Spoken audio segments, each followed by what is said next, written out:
Hello, everyone, and welcome back for another episode of the Outdoor Adventure Series podcast, where we celebrate individuals and families, businesses, and organizations that seek out and promote the exploration, stewardship, conservation, access, and enjoyment of the outdoors. Gulf Shores in Orange Beach Tourism is the sponsor of our episode today. Warm temps and fresh seafood make the Alabama Gulf Coast the perfect beach destination for your family vacation, couples getaway, outdoor adventure, meetings, conferences, and conventions. Chandra Wright is our guest on the Outdoor Adventure Series today. Chandra is the Director of Environmental and Educational Initiatives at the Lodge at Gulf State Park, which is a Hilton Hotel. She works on sustainability initiatives at the Lodge and their other facilities in the park, as well as curating and creating educational opportunities for all of their guests. Chandra, it's a pleasure to have you on the Outdoor Adventure Series today. Welcome. It's a pleasure to be here. Thanks for having me. And I was excited that Easton and Kay said, if we're going to do this series, we have to interview Chandra, and your listeners have got to learn about the Lodge at Gulf State Park. So I'm excited to have this conversation. So before we jump into the park, would you mind just sharing a little bit about your background and what led you to become the Director of Environmental and Educational Initiatives? Sure, that's not a typical hospitality job, but I like to tell as we onboard our new team members here at the Lodge, or our guests, groups that I speak with, it speaks to how unique this property is. It's not just a hotel on the beach. It's a very special place to work at. I am also not a career hotelitarian, as we like to say. Most of my team members are folks that have been in the hotel business their entire careers. I'm actually a recovering attorney. Um, Okay. I practiced law for about 17 years, and a lot of that was general civil practice. I did a lot of family law, domestic relations, divorce work. That's not a real happy business to be in. And I had actually moved to the coast of Alabama from Montgomery back in 2008 because I had gotten certified to scuba dive. Mm. And so I finally got tired of driving to the coast to spend weekends scuba diving. So I packed up my practice and moved down here.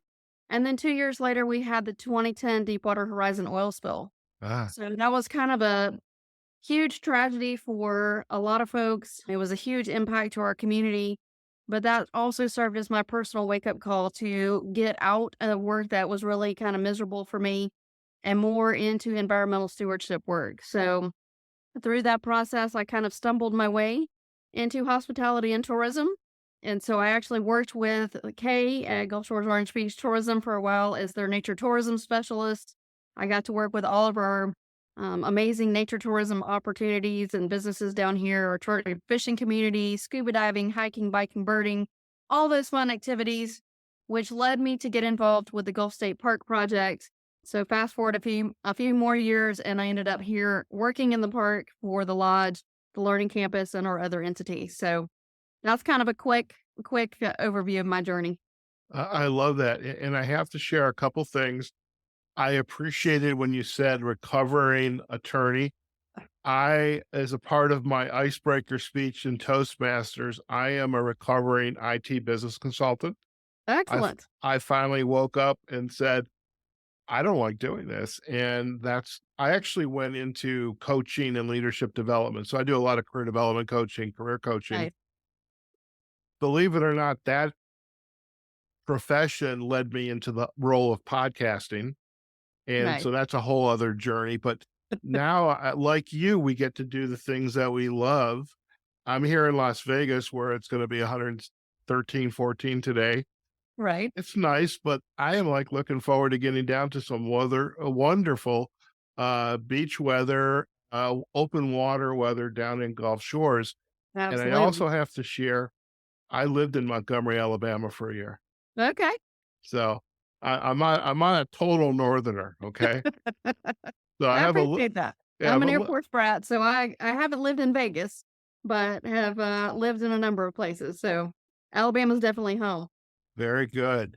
Now I'm curious, one thing that you just shared You were driving down to the Gulf in the water to get to facilitate your certification as a scuba diver, right? but then you also shared a lot of the other environmental outdoor activities and interests. Had that those kinds of activities been on your radar, or is it something that this interest kind of developed once you kind of packed your bags and got down to the shore? That's a great question. I guess because of being that Air Force brat and traveling the world, there was always the sense of adventure when we move to a new place, get out and explore the destination. What is there to do? What makes that place so special? So I kind of have grown up with that. So I like spending time in the outdoors. All of those things were sort of on the radar, but I have definitely developed a greater appreciation and understanding of um, how important it is for those businesses to be sustainable, not just taking advantage of the resource and exploiting it, but making sure that we're preserving, protecting, conserving it so that not only our children, but their children and their children's children will be able to enjoy and explore those same places for years and generations to come. Very good. Now, your title, Director of Environmental and Educational Initiatives. One, I'd love to learn more about that in with the premise that a hotel typically doesn't get involved in those kinds of activities. Yeah, but before we do that, you're on the Gulf, again, beautiful area. I also remember when it rains very It hard. does. It does. And you're also have these wonderful little storm systems out in the Gulf that occasionally pass by. Yep. Unfortunately, this other event happened in Right. which decimated great areas of the Gulf, the Deepwater Horizon. Right. How did this confluence of your interest in the outdoors, this opportunity with Gulf State Park, how did that kind of come about? I mean, yes, these events are happening, but there's something here for me. This is Right. the career coach in me, by the way. Wanted to Nice. know this. I didn't know I was gonna have a coaching therapy session, but this is great. I'll take it. All right. So, Gulf State Park is one of Alabama's original state parks. We opened in 1939, so the, Mhm. the park has been around a long time. And it's been historically Alabama's most popular state park because we do have these amazing beaches. Gulf Shores Orange Beach is Alabama's number one tourism destination because of those beaches. So, I like to say the beach is only the beginning. We like to educate people that, yes, we know that's why everybody's coming, but there's so much else to do that don't just stop at the beach. So, there was an original lodge that opened here where the current lodge sits. It opened in 1974 and it was destroyed by Hurricane Ivan in 2004. So for 30 years, it was a super important part of the local community. We hosted high school proms, Mardi Gras balls. All the community associations had their club meetings and luncheons here. So big part of the community, but it was also a huge impact to the state. A lot of the state associations had their conferences at the original lodge. And one of the things a lot of folks, most Alabamians included, don't understand about our state park system is that they're not taxpayer funded. So there's no line item in our state's general fund budget that says, here's what we're funding for Alabama state parks.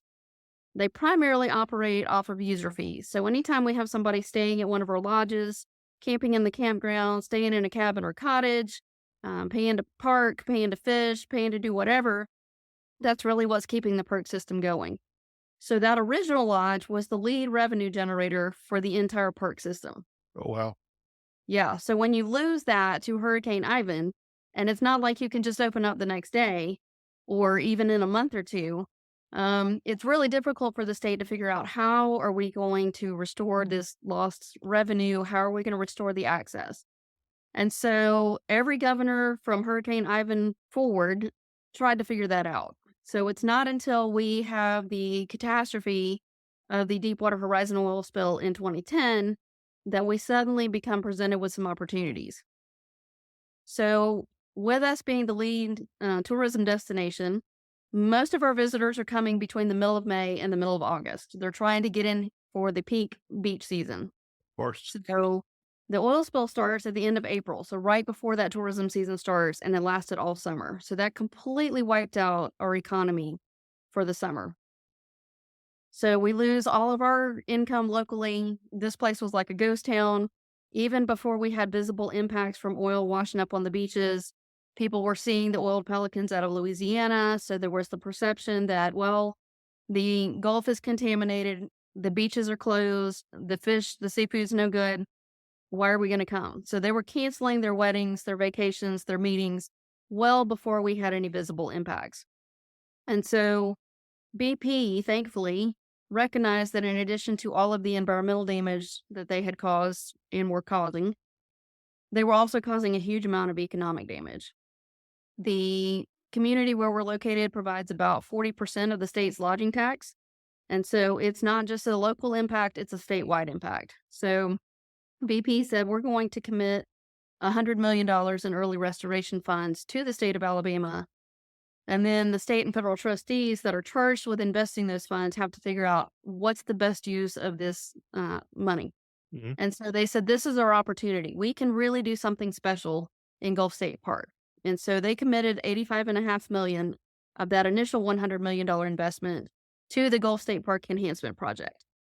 That project consisted of 5 pieces. One was rebuilding the lodge. There was also a dune restoration component. There was expanding and enhancing our trail system. There was building our new interpretive center, which is down the street next to the Gulf State Park Beach Pavilion. And then there was the building of our learning campus, which is across the park over on the north side. So all 5 of those pieces were designed, well, the dune restoration was designed to restore the environment. The other pieces were designed to increase public access to the park. How do we get more people to be able to stay in the park, different price points, different access levels, increase the education and awareness. So that was a huge part of that. And that's why my job exists. I got involved because of the process of figuring out what does that look like. So I was one of those very vocal local community stakeholders that showed up for all the meetings I was invited to and said, if we're going to do this, can we please make sure we do it the right way? And so I didn't know at the time that I was working myself right into a job. That's sort of what happened. So that's how I got here. All right. I do have a question. Who pays your gives you the check every 2 weeks? Is it the state? It is not the state. So that's another great question. And this is it's a new thing for the state of Alabama. Okay.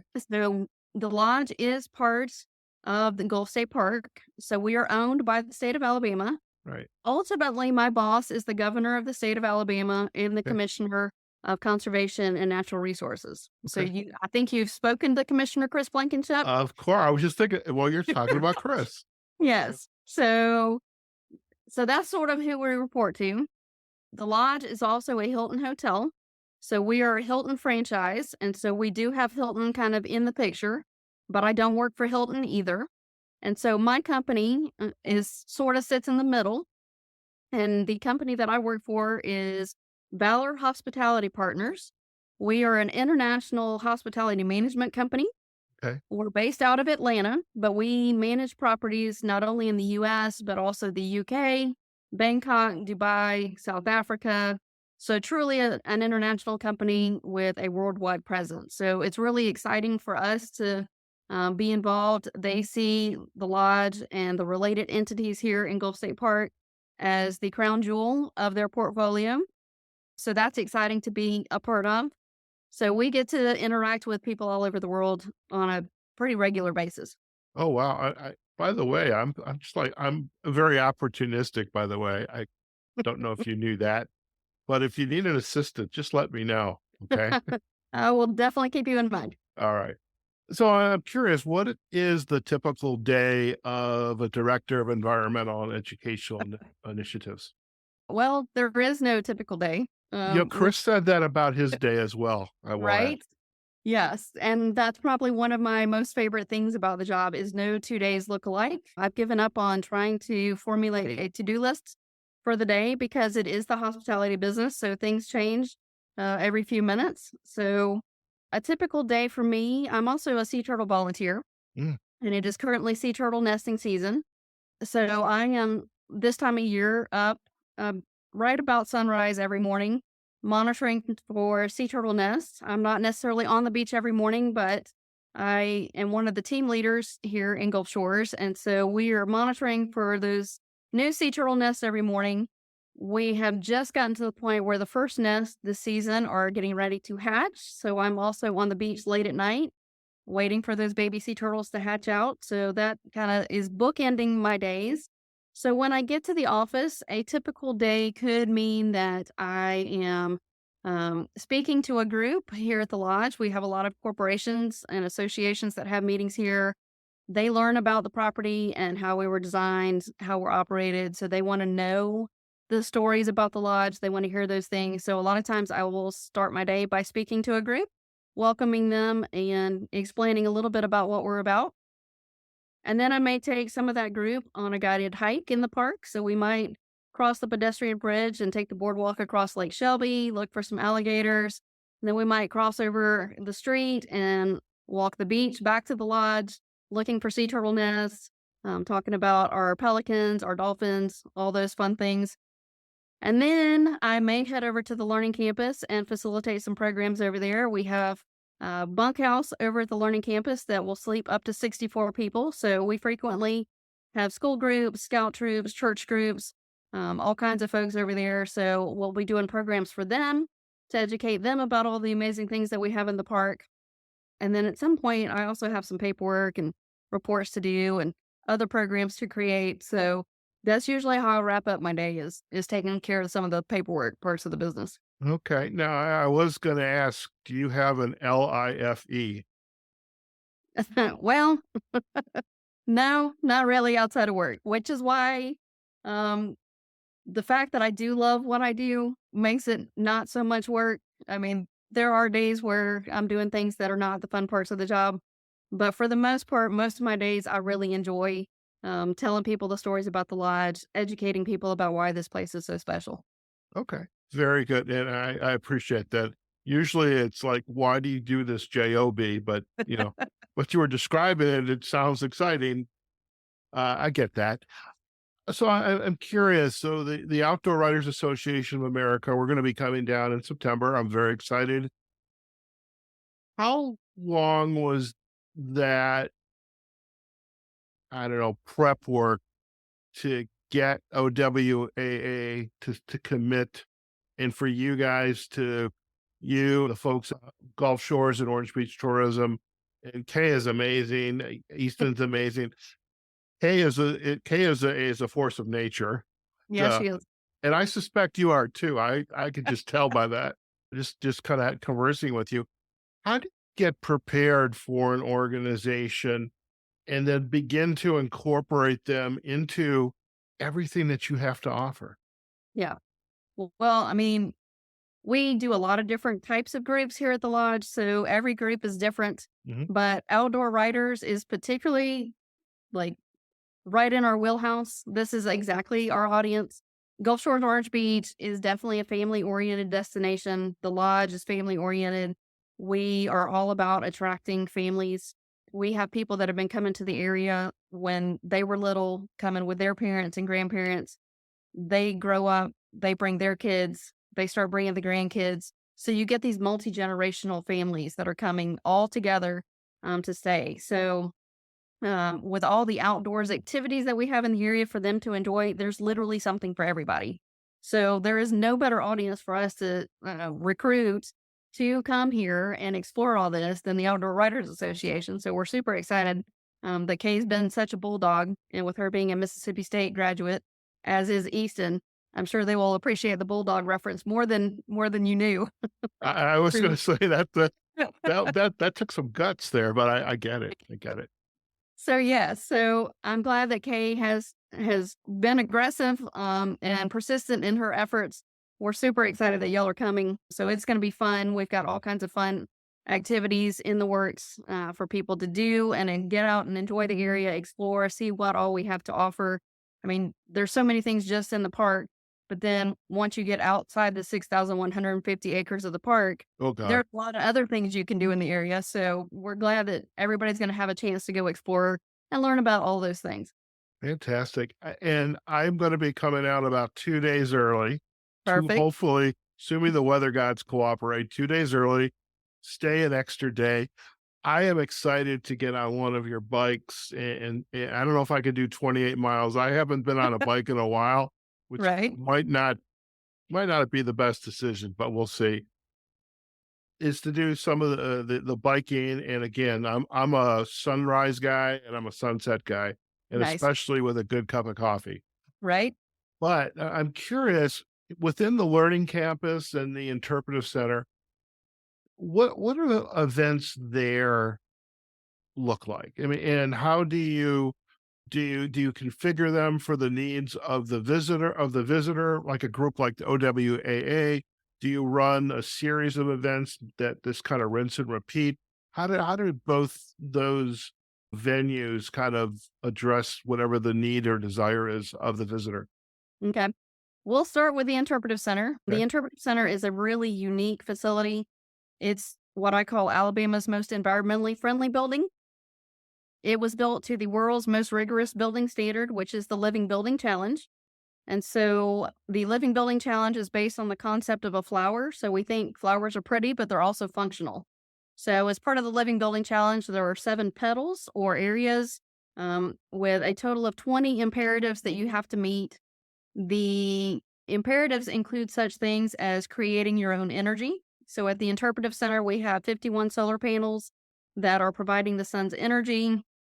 We store those. We store that energy so that we can use it if it's dark or if we have a power outage. We are connected to our local electric co-op so that we can give energy back to the grid. We are not connected to a source of municipal water or sewer.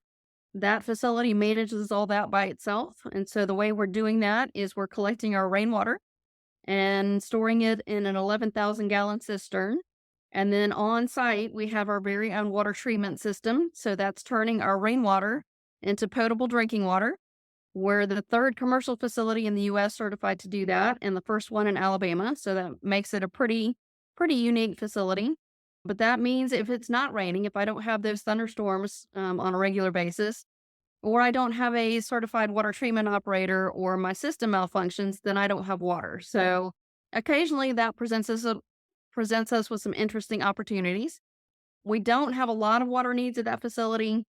We do have a small meeting space that we use occasionally, but most of our water usage is for our restrooms, our drinking fountain, and our foot washing station. So as you're coming off the beach and you want to wash the sand off, our restrooms have very little water needs. They obviously need water for our hand washing sinks, but we have composting toilets. And so our composting toilets are very high tech. It's a 2 flush process. And so you flush first, you get 1.5 ounces of water that mixes with a chemical to create a foam. You do your business and you flush again and you get another 1.5 ounces water. So instead of using gallons per use in a typical toilet, we're using a total of 3 ounces per use. So that makes it pretty unique. I did not know when I was in law school that at some point I would be operating a composting toilet system, but that is one of my job duties. So that's also occasionally part of my day. But the exhibits at the Interpretive Center are designed to introduce people to this concept of how do you do this environmentally responsible building. We have a lot of locally sourced building materials, a lot of things were reused, recycled, repurposed. The other part of the exhibits talk about the flora and fauna of the park. With our 6,150 acres, we encompass 9 different ecosystems. So that's a lot of biodiversity, ranging from the Gulf of Mexico and our beaches onto our freshwater lakes, our saltwater and freshwater marshes, our pine savannas, our maritime forests. So there's all kinds of flora and fauna to be explored. There's a lot of cultural history and heritage in the park. So that's really what that building is all about. So we get to use that to educate people, just kind of give them a brief introduction to the park before they grab a bike and cross the pedestrian bridge and hit the trails. So we do host groups, a lot of school groups down there in particular, where we can talk about those things. We can talk about progressive building and engineering. How do you design buildings to be resilient to storm events, et cetera? So that's a really fun facility. Our local CBS affiliate just did a piece that aired earlier this week on the Interpretive Center. So that was fun to do. and sort of start spreading that word. Across the park at the Learning Campus, we, as I mentioned, have 64 bunk beds. So we do host those overnight groups. We've got a large auditorium that seats about 200 people. And then we've got a couple of screen porch classrooms and a couple of more traditional classroom and lab spaces. So that gives us the ability to host a variety of groups at the same time, or a large group that we can break out into different activities. So for those folks, it sort of depends on their agenda and what they want to get out of their visit. A lot of those groups will bring their own agenda, so they have things that they want to do while they're here. They may want us to do a program or two to kind of give them an overview of the park and get them oriented as to where and what they should explore.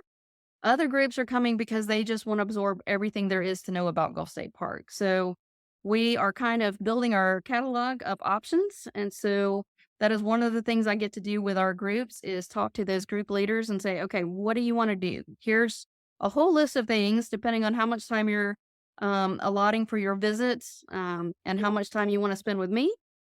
We can put together a variety of options for folks. Very good. Very good. I'm curious, and again, if it's inappropriate, you just say, Howard, can't can't tell you that. Can you share one little tidbit that my peers and I are going to experience that's so totally unique? Like, oh wow, I need to sign up and go to this conference. Any little tidbit you can share with us? Oh, wow. Man, there's so many great, tour options Okay. on the conference agenda. I mean, I don't even just wanna limit it to things to do here in the park. I'm gonna be leading, as I mentioned, that guided, walk across the boardwalk at Lake Shelby and then hiking the beach, so I'll be doing that, the first morning of the post tours. Pre-tours, we're gonna do a bike ride through the park, and kind of stop at all the highlights of things to see, kind of immerse those attendees into some of the activities that we do. We're going to do a planned stop at our nature center, which is located in the center of our campground. Our campground has 496 RV spots, so it's super popular. But right in the heart of that campground is our nature center. The nature center has our animal ambassadors. So they have about 4 raptors that have been injured, and cannot be released. And so they serve as animal educational ambassadors for the park. They've also got a couple of baby alligators on hand, snakes, turtles, fish, all kinds of things to explore. So we're going to take everybody on a up close and personal exploration of the park, but just in the area. No matter what you want to do, there's something for everybody. We've got freshwater fishing, inshore fishing, offshore fishing. Right here in the park, we've got the Gulf State Park fishing pier is right next door to the lodge. It's the largest fishing pier on the Gulf of Mexico, although it's not completely intact right now because it did sustain quite a bit of damage after Hurricane Sally in 2020. So we're still working on getting that repaired, but it's a great place to just go and see what people are catching. Across the street at Lake Shelby, Lake Shelby is a spring-fed freshwater lake, but it does have saltwater influence from the Gulf of Mexico. It is connected. And so there are a couple places in Lake Shelby where you can catch freshwater and saltwater species at the same time. So that's pretty unique. So you don't really have to leave the park, but there's so many other great things to do, not only in Gulf Shores Orange Beach, but Fort Morgan, Dolphin Island, Mobile, just the whole area. Great things to go check out. So it's going to be hard for me to pick just one thing. Okay, fair enough, fair enough.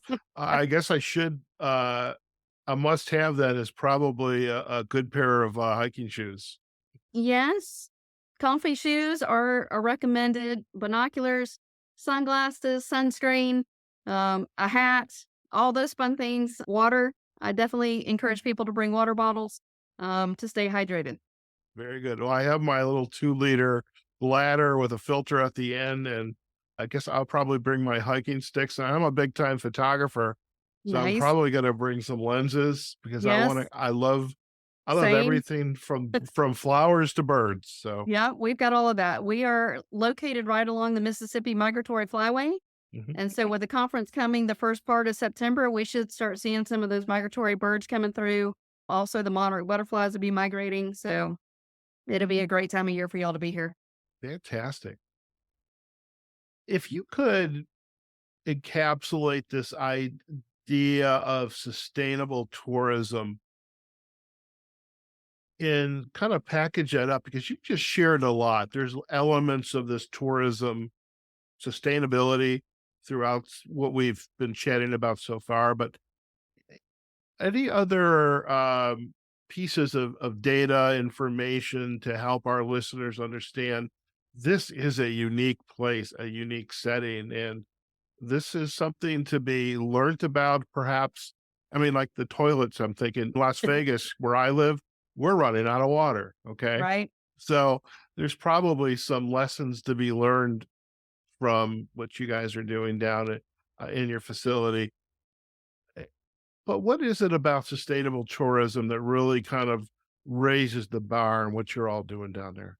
Yeah. So that is really why I'm so excited that I sort of transitioned from working for Gulf Shores Orange Beach Tourism, which was another dream job. I loved working with our nature tourism operators on how to be more sustainable, but also financially successful, because that's a key component to it. When the project team was working in the very beginning on this Gulf State Park enhancement project, the project team said the very first thing we want to do is we want to create a vision statement that will guide us as we're doing the design and construction of these facilities. So the vision statement that they came up with is that Gulf State Park would be an international benchmark for environmental and economic sustainability, demonstrating best practices for outdoor recreation, education, and hospitality. So that was the driving factor behind every decision they made as they were going through design and construction. That's why my job exists, is to make sure from an operations standpoint that we are continuing to strive to be an international example of how to do things the right way. So there's a lot of, is it ecotourism? Is it sustainable tourism? What's the difference?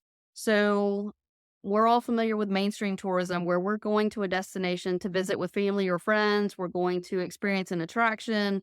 We're going to a festival, all those fun things. Nature tourism, we obviously have a lot of here in coastal Alabama, with those fun things like fishing and scuba diving and birding. And so those are all important.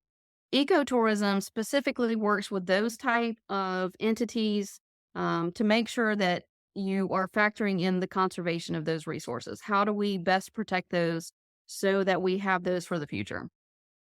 Sustainable tourism takes that, but broadens it to the entire community. So, how do you have environmentally friendly facilities and operations? Are you investing in your local people, investing in the local community, not just sending money outside the community? Are you employing the locals? And then how are you celebrating and protecting and conserving your natural heritage, your cultural heritage? Really what makes you unique from a destination perspective? Why do people just want to go somewhere that could be anywhere in the world? So, we really focus on that. Part of my job, the environmental part of my job, is to work across our departments on how to be more environmentally friendly. So, reducing our single-use plastics. So that means I get to work across departments, from housekeeping to food and beverage. As we're sourcing things, what does that look like? And it's always a work in progress. We're never perfect. We're never going to reach the top and be done. We're always continuing to evaluate products. What else is new on the market that we can use? And so that's one of the fun things I get to do, is research some of those opportunities and figure that out. And then celebrating. We've got such amazing heritage and history here in coastal Alabama. So the Native Americans were using Gulf State Park for many of the same reasons that we do. They had celebrations here. There are shellmans in the park where we could tell that they were having oyster parties.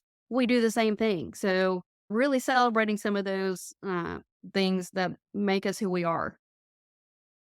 Very good. Very, you are really, I'm salivating. It's like, cannot wait to get down there. And speaking of salivating, a topic near and dear to my heart, food. Yes, mine too. Yeah, all right. See, we may have to break bread at some point. I agreed. What can we expect?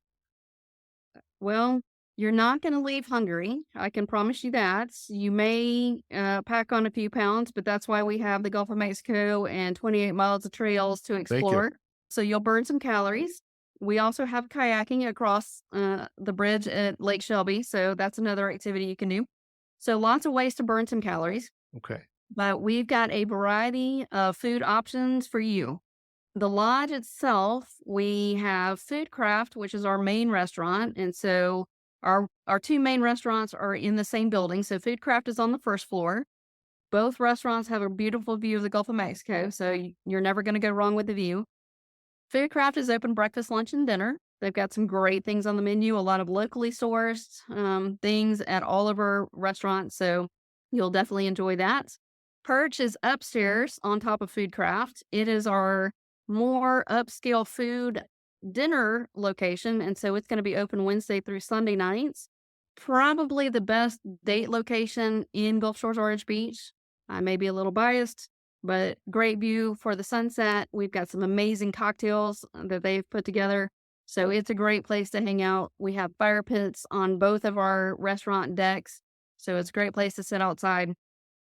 In our lobby, we have our Roasted Oak coffee and wine bar. So you were Mhm. talking about enjoying the sunrise with a cup of coffee. Roasted Oak is a great place for you to come get a specialty coffee and then go sit on our porch and watch the sunrise over the Gulf of Mexico. Highly recommend it. You can probably also do that from your guest room balcony. So that's another option. Roasted Oak converts to a coffee or not. It converts to a craft beer and cocktail slash wine bar in the afternoons. So another great place if you want to have a glass of wine and watch the sunset. That's another great option. And we just opened our brand new Dragonfly pool bar. I Mm. don't know if it will. I'm hoping maybe I can get them to stay open. I feel like it might still be open the second week of September. It's supposed to be more of a seasonal thing, but the weather in September is still going to be gorgeous. But our Dragonfly pool bar just opened right next to the pool. It overlooks the Gulf of Mexico. They're doing a great job. And then we also have our Dragonfly grill. So you can sit at the bar and get food as well as cocktails. And then over on the north side of the park, we have our Woodside restaurant. And so Woodside is actually the dining facility for the Learning Campus. So not your typical dining hall that you would think of for that type of facility, but it has proven to be a super popular location for locals and visitors.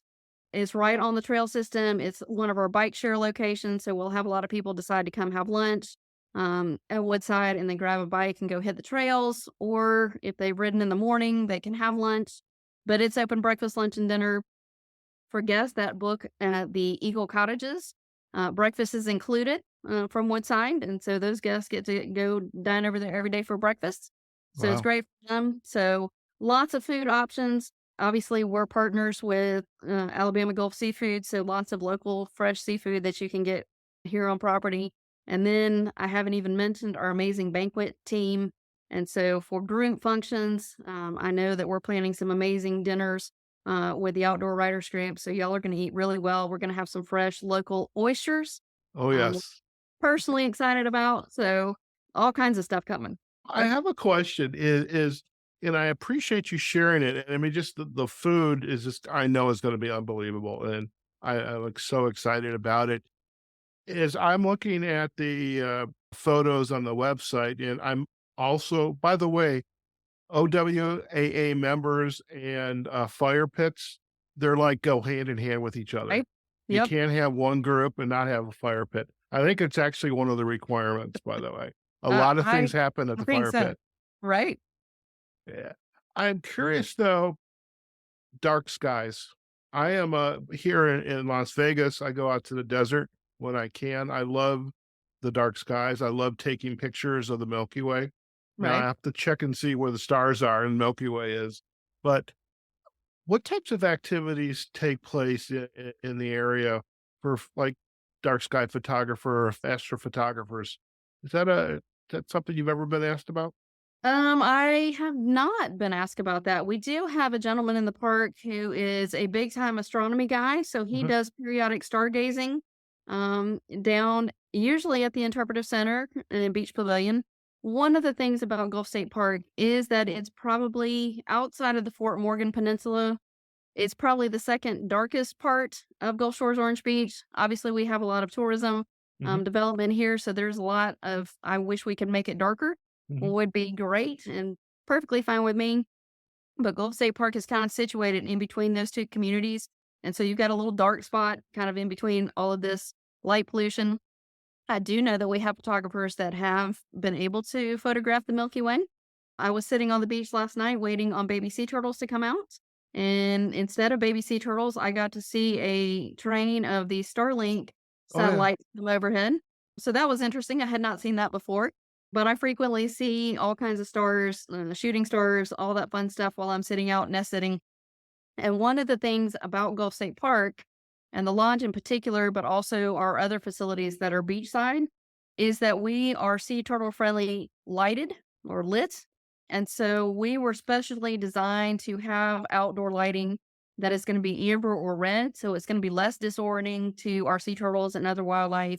Mhm. And so it's that longer wavelength. So it does keep it darker here on property. The light is focused and shielded where people need it, but it's not broadcasting out on the beach. So I highly recommend a beach night walk to go sit and look at the stars and see.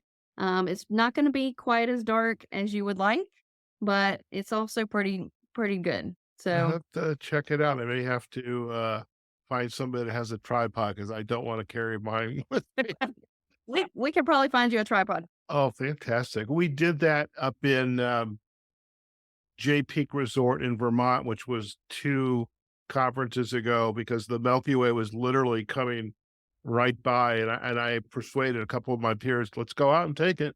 It's easy." Nice, Yeah, nice. so I'm looking forward to that too. I really love the time we have spent together, Chandra, and it's just you've really laid out just a kind of a path to just to really come out and enjoy this whole area, the great facility, education, and environmental topics, conservation, sustainable tourism, and just I love what you have to offer, and I'm so glad and excited to be able to come down and really kind of see it in person. Before we head out, I like to ask my guests, as you look back in your career now, I mean, it's obvious to me, uh, but if you were to look back and just reflect where you started as you were an attorney, now a recovering attorney, Yes. doing the work that you're doing now as a director of environmental educational initiatives, what's been your aha moment as you look back and was like, wow, I get to do this? Yeah. I have I have those aha moments.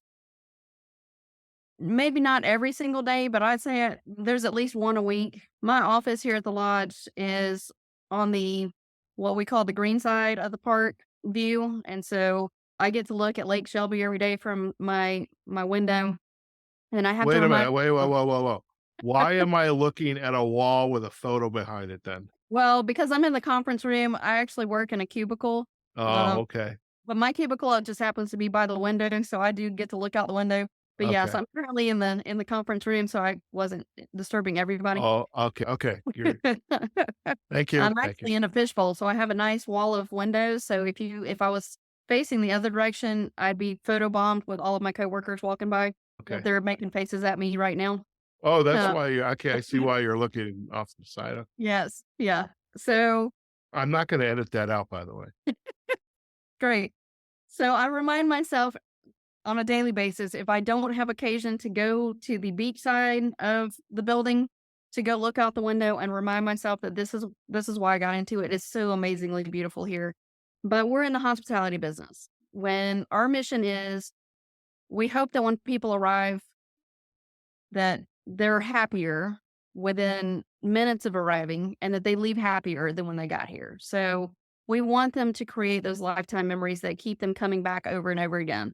With our environment, with our beautiful sugar white sand beaches and our emerald green waters, and then having all this biodiversity in the park, it's not hard for that to happen.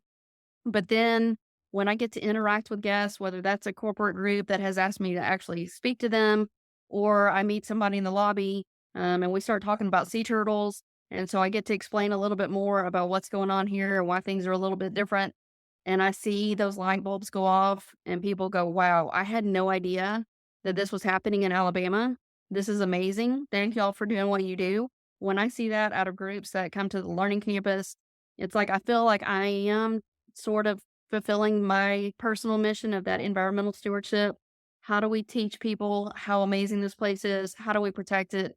So if I can create those memories, get them connected to this park and this environment, then mission accomplished. So I'm blessed that I get to have that happen a lot. So I Very nice. really appreciate it. Very nice. We appreciate you gifting us with that aha moment. Now, before we head out to any final insights that you would like to share with our listeners about the work that you do, the Gulf State Park, the lodge, any final insights, or even to the members of the Outdoor Writers Association who are maybe still on the fence about coming down there, what would be your insight to go? Well, my first thought is come visit us. People that have these preconceived notions about coastal Alabama or Alabama in general, I know for the outdoor writers in particular, some of those pre and post tours are located throughout the state of Alabama.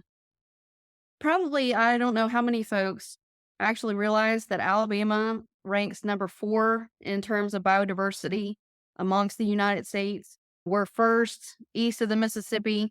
So that's from the northern part of the state all the way down here to the coast. The Mobile Tensas Delta beats parts of the world like the Amazon as far as species biodiversity. So if you have uh, preconceived thoughts about Alabama and you've never been here, then I challenge you to come check us out and see if we can't change your mind. So come visit us. Fall is probably my favorite time of year for folks to come down. The kids have gone back to school, so things are a little less crowded. The prices come down a little bit. The weather's still amazing. It's still warm. The Gulf is still warm. Winter is also extremely mild. So if you're in one of those more northern states and you get sick of dealing with cold and ice and snow, we do have a huge amount of what we call snowbird visitors that will come down. They're coming earlier and staying longer. So they will be here for 2 or 3, sometimes 4 or 5 months of the year staying with us. So we appreciate them. And then we get back into spring and summer, which everybody wants to be here to some extent for those. So it's a great place to come. There's a lot of us that we are not native Baldwin Countyans, but we got here as quick as we could because we learned the secret. So come check us out. Fantastic. Well, we're definitely going to do that. And before we do head out, if our listeners would like to learn more about you and your work uh, at the lodge at Gulf State Park, uh, where should they go? Well, there's a variety of websites that where people can find things out. Lodge at gulfstatepark.com is a great place to start. That's primarily the lodge, but there's a lot of information there. We've got a whole section on our sustainability efforts and initiatives that are there. There's also websites for our food craft restaurant, Perch, Woodside, the Learning Campus. The Learning Campus has a section on the Interpretive Center. And then all of those entities also have social media pages. So you can find us on Facebook and Instagram. Go check out some of our amazing photography. And then there is also the Park, the Alabama State Park System website. They have a section on Gulf State Park, which kind of gives you the overview of the entire park. So if you don't see it on the lodge's website, you'll find it on the Park website as well. And then we've got another website for our Eagle Cottages. So if people are looking for a different type of stay, our Eagle Cottages are on the north shore of Lake Shelby. They're 3-bedroom, 3-bath cottages. So they're a completely different experience than the lodge. And so a little more elevated, custom experience. There's only 11 of them. So they're in high demand. And then we've also got our lakeside cabins. Our lakeside cabins were destroyed by Hurricane Sally in 2020.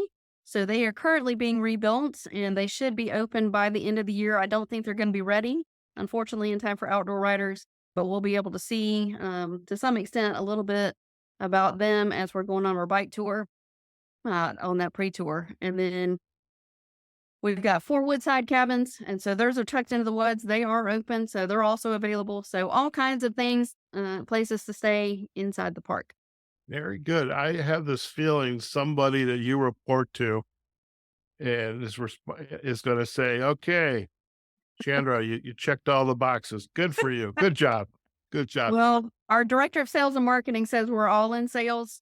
I try to argue with him about that, but I mean, it's not a hard sell when you have such an amazing product. No doubt about that. Listen, Chandra, we really appreciate you taking the time and gifting us with your knowledge and your passion and so much information about the park, the lodge, the facility, and also the adventures and experiences that are in store for some family. Maybe they're hearing about us on the podcast and say, honey, we got to go take the kids there, or this is just a wonderful place, a great to unwind and relax. And hey, if you want to get away from 116-degree weather in Las Vegas, we'll go down to the Gulf Shores. So really Absolutely. appreciate, yeah. So we appreciate you taking that time and out of your busy day, and look forward to sharing this episode with our listeners. And I look forward to meeting you in person down in Gulf Shores in September. We can't wait. It's going to be fun. Fantastic. Listen, stay in the line. We're going to do a quick close and you and I can have a final chat. Okay. Sounds good. All right. All right, folks. We have just been chatting with Chandra Wright, Director of Environmental and Educational Initiatives at the Lodge at Gulf State Park. This is a Hilton Hotel. Very excited to be joining the Outdoor Writers Association of America at our annual conference down at Gulf State Park and at the Lodge in September. And, if for my peers, if you're on the fence, if Chandra hasn't sold to you why you need to go down, well, I don't know what else to say, but we really appreciate her taking the time to chat with us about her work, how she got into this area, and I loved again the fact that she's a recovering attorney. I so appreciate that and understand it, and we learned a lot about what Gulf State Park, its original designation as a state park and the most popular state park in Alabama.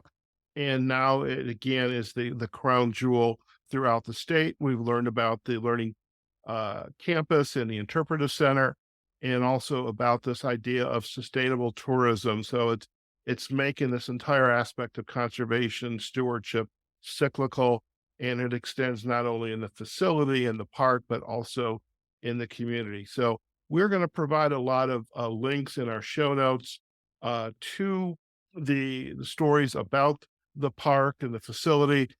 And you also have a chance to go out to their website at lodge@gulfstatepark.com, as well as their social sites on Facebook and Instagram. And Chandra has shared a lot of other links, like Ala Park, et cetera, and some of the other facilities. And we'll have those backlinks in our show notes as well. Now, for this episode, you can find us on outdooradventureseries.com. We are also on LinkedIn and Facebook on our Outdoor Adventure Series pages. And this podcast episode will be available wherever you listen to your podcast. And before we do head out, we want to thank Gulf Shores and Orange Beach Tourism for sponsoring this episode of the Outdoor Adventure Series. And just remember, wherever, you are thinking about planning your beach vacation, getaway, or outing, visit Gulf Shores and Orange Beach Tourism's website at gulfshores.com. Okay, folks, wherever you are, whatever you're doing, go out there, have a phenomenal day, and we look forward to having you with us on a future episode of the Outdoor Adventure Series podcast. Take care now.